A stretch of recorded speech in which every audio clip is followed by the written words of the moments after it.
No to zaczynamy dopiero szybować.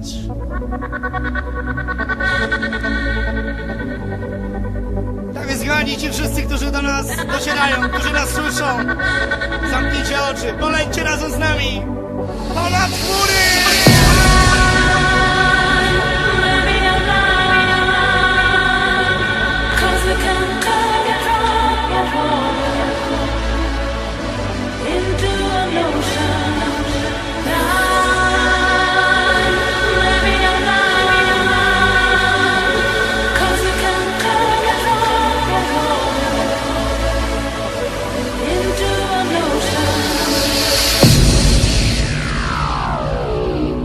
Atlanta!